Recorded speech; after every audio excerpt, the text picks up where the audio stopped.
tal? ¿Cómo estamos? Buenas tardes, bienvenidos. Soy Rocío Aliaga, esto es La Entrevista aquí en TV Noticias 7.3, un momento para conversar la información. Estamos muy atentos a lo que ocurre en la coyuntura política, sobre todo, ¿no? Está ahí como el mar está un poco movido y, bueno, trae ahí de todo. Vamos a hablar esta vez con el ingeniero Carlos Alegre. Él es especialista en estos temas y exdirector, además de Inspección de Productos Pesqueros. Estaba ahí en los principios de lo que es ahora el Sanipes, para que nos comente, nos aclare un poco el tema. ¿Qué está pasando con las conservas, ingeniero? ¿Por qué de pronto ahora todas, sobre todo las de procedencia china, parecen estar afectadas con el tema de los parásitos? ¿Cómo estamos? Buena tarde. Buenas tardes.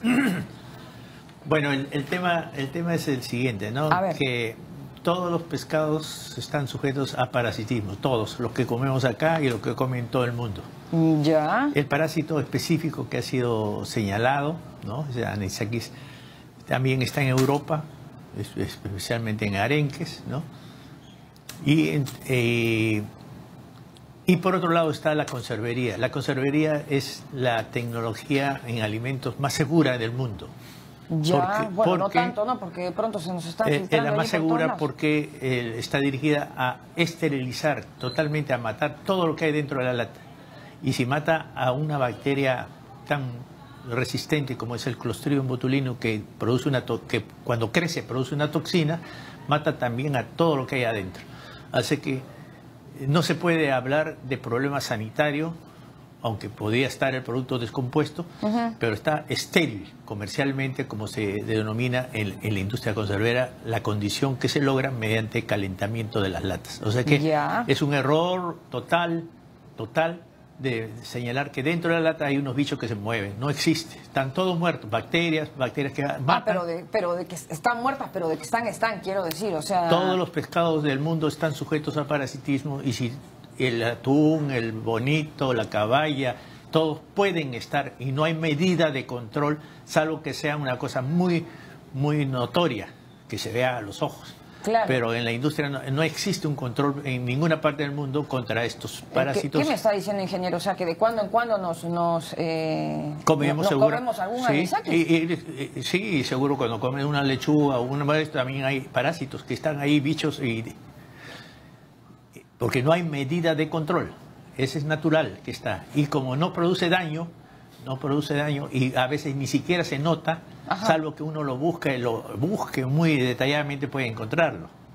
Entonces, eso es la industria conservera del mundo de hace 200 años o más, y que comemos eso. Y nosotros hemos sido un país productor de conservas, de bonito, de machete, de sardinas, de caballa. Ya.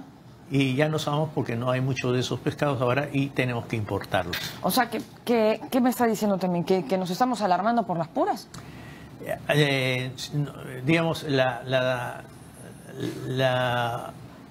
opinión de la autoridad competente en eso ha producido un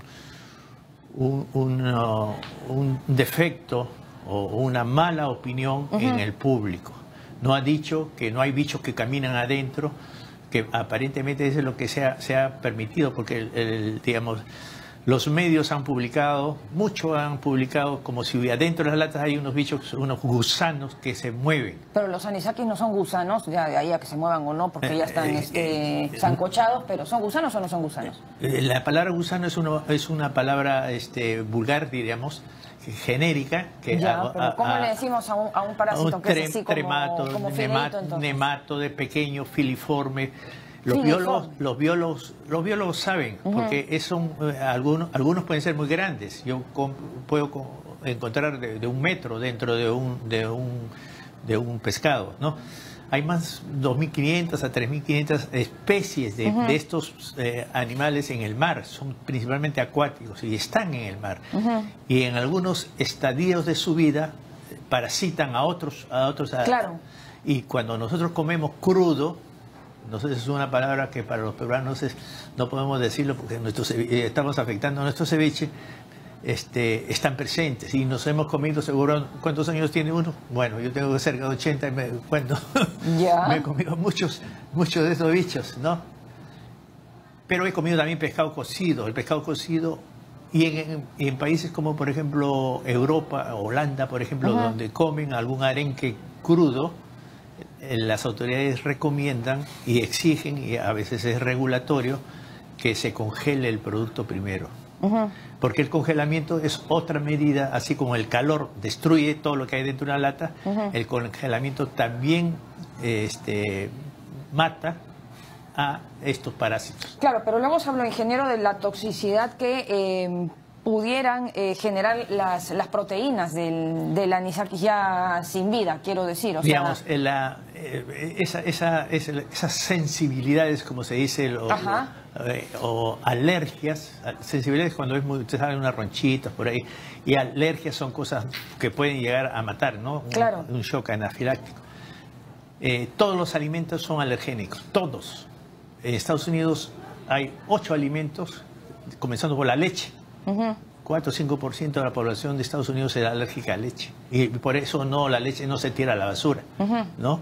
La leche, los huevos, el pescado, los mariscos, el maní, las nueces, etcétera, el frijol de soya, son alergénicos. O sea que tienen algunas proteínas que producen estas sensibilidades. Ahora, el grupo de gente que son sensibles a estos alimentos son afortunadamente pocos. Y bueno, buscan otras alternativas. Y las medidas de control, de protección, así como sabemos que fumar da cáncer. ¿Y cuál es la medida de control? Poner en la etiqueta, ojo, fumar da cáncer. Y es obligatorio. Aquella empresa que no pone eso, que está fuera de la ley, tiene que pagar sus consecuencias. Claro, tiene una sanción. En los productos pesqueros, ¿qué van a poner? Puede venir ya con anisakis. Está en la legislación, por ejemplo, Estados Unidos dice, si hay algo de producto pesquero, debe señalarse en la etiqueta, ojo, contiene un pescados, ¿no? Y en algunos pescados hay que poner el nombre específico, porque es mucho más notable. En este momento, si nosotros comemos un filete de pescado de 120 gramos, tal vez el peso de estos pequeñas, que no se ven muchas veces, muy difícil de verlos, es menos de 1 gramo, ¿no? Entonces la cantidad de proteína alergénica es poca. Entonces, y tal vez puede ser que haya alguna persona que sea muy sensible aún a lo poco, ¿no? Pero no existe en este momento un sistema de regulatorio, reglamentario establecido, porque no existe en este momento. Científicamente puede ser determinado, pero ni siquiera en España, en esos últimos estudios que tiene España sobre alergicidad, a veces puede, si está estos vamos a decir, gusanos filiformes, nematodes, en una caballa, es difícil y alguien se enroncha, es difícil decir si proviene de que la caballa es la alergénica, las proteínas, como hay gente, mi señora por ejemplo es un poco alérgica a la caballa, ¿no? O viene de la proteína de estos parásitos. Parásitos. Y estos parásitos tienen etapas en su vida, ¿no?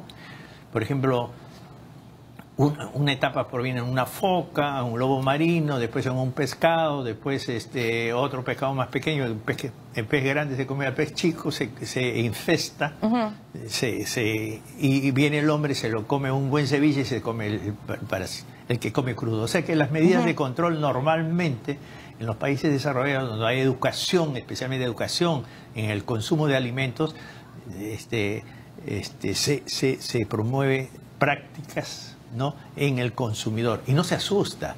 Acá en mi opinión es el efecto, la falla que ha habido es asustar al público, decir no coman pescado de la China. Y los peruanos tenemos en caballa, anisakis en caballa peruana, hay un montón de estudios, hay anisakis en bonito. Pero sí se da cuenta, ingeniero, ¿no?, que está yendo un poco en contra de la alerta nacional sanitaria que hay ahora mismo. Las alertas, ¿usted le parece que ha sido un susto un poco mucho demasiado? Sí, demasiado, porque las alertas sanitarias van sobre la salud pública. Y la pregunta sería, ¿cuántos casos tenemos reportados en los últimos 10 años en el Perú de gente que se ha enfermado ni siquiera por los gusanos vivos? ¿No? Ahora, tampoco eso no quiere decir que no hay gente que se enferme de gusanos vivos. Claro. yo pongo la palabra gusano porque el gusano es un poco grotesco y se asusta. Vulgar, ha dicho usted, pero bueno, es lo que se ve para un conocimiento, entonces, digamos, mediano, como, ¿no? De las cosas. Ve, hay unos parásitos en forma de fideito, sí, que son gusanos, ¿no? Ya, pero la palabra gusano después asusta, ¿no? Porque uno ve un bicho muy gordo ahí, hay gusanos gordos, y no, eso no existe. Muy difícil. Y los sistemas de inspección y los sistemas de producción de conservas, especialmente cuando, por ejemplo, las sardinas, en términos generales, ¿no? El pescado va lo que se llama entero, quiere decir sin cabeza, sin vísceras, sin agallas, a veces sin la punta de la cola, limpio la parte visceral, pero no se sabe qué hay dentro de los músculos, porque estos parásitos pueden entrar a través del intestino y de ahí pasan y claro, infestan en el músculo. De hecho, hubo aquí muchos casos de perico, ¿no? Con anisakis dentro del músculo, quiero decir, dentro de la carnecita, ¿no? Que es lo que finalmente nos comemos. Y más que anisakis pequeños, otros más grandes, ¿no? Otro, qué sé yo, otros tipos que pueden ser peligrosos, pero son mucho más visibles. Entonces, la industria que vende filetes frescos o congelados, normalmente tiene una mesa como esta, con una luz por debajo, y ponen los filetes y se nota el parásito. Entonces, le cortan, lo botan y sigue el filete, ¿no?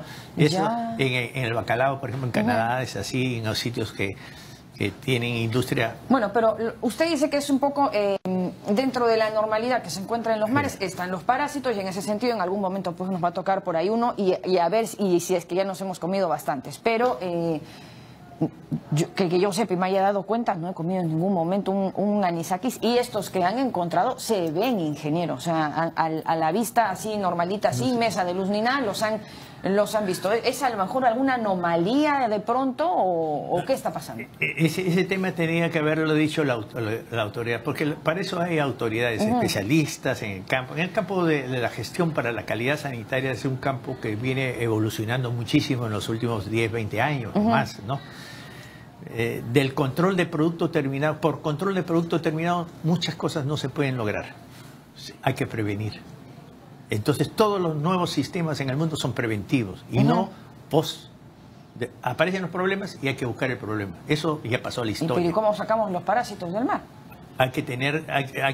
Entonces, si no tenemos como posibilidad, el proceso térmico debe ser suficiente para destruirlo, y las autoridades de salud pública con la investigación científica tienen que determinar si esa posibilidad de tener un grado mayor puede ser dañino a la salud o no. Claro, porque la sensación, en todo caso, la impresión es que se ha incrementado el hallazgo de parásitos en las conservas, sobre todo de procedencia china. Pero bueno, dice usted que es un poco medio normal. Pero puede ser que sea por un tema que no se hizo la prevención debida, y ahora el mar está lleno de plástico por todos lados, y esto pudiera generar el tema de más aparición de parásitos. ¿Tiene que ver o no? Nosotros que hemos sido nosotros un país productor de conservas entre el año 40 y el año 60, y se terminó casi el 90 cuando desapareció la sardina, ¿no? Hay un problema en eso. ¿Nos la comimos toda? ¿Qué pasó? Nos comimos todo y hemos destruido parte de los recursos, porque tenemos una industria que pesca para harina de pescado, mucho pescado, y a veces también daña. Depreda.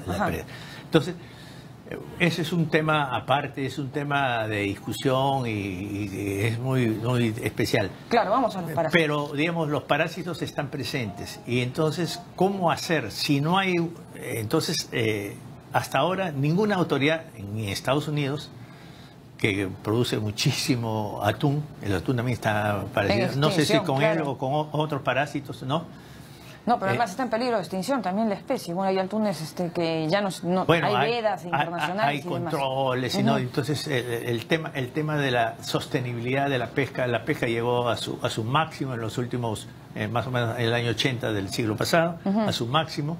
La acuicultura viene llenando el vacío que ha dejado, pero también la acuicultura tiene su posibilidad de tener parásitos, y no solo parásitos, sino patógenos de origen humano, desagües que terminan en las pozas, ¿no? Claro, o depende también que le den de alimento a los peces, claro. Entonces vemos que el tema de alimentos en el mundo es un tema complejo. No es para que se lance una alerta sanitaria cuando no hay ningún caso. Cuando no hay ningún caso. Las alertas, hoy día estaba viendo una alerta en Estados Unidos por atún de Vietnam, en Estados Unidos por hepatitis A, ¿no? Entonces hay detenciones y las autoridades intervienen, detienen, entra a un control. Entonces, pero eso es natural. Claro, a ver, ingeniero, entonces para cerrar rapidito, porque tenemos que ir con información en vivo, más allá de los sustos, que entiendo su posición, tenemos que ir un poco a la prevención, no es tanto de por alarmar el tema. Muchísimas gracias, ingeniero, por haber estado con nosotros. El ingeniero Carlos Alegre es director de la Inspección de Productos Pesqueros. Nos vamos rapidito para el Congreso de la República.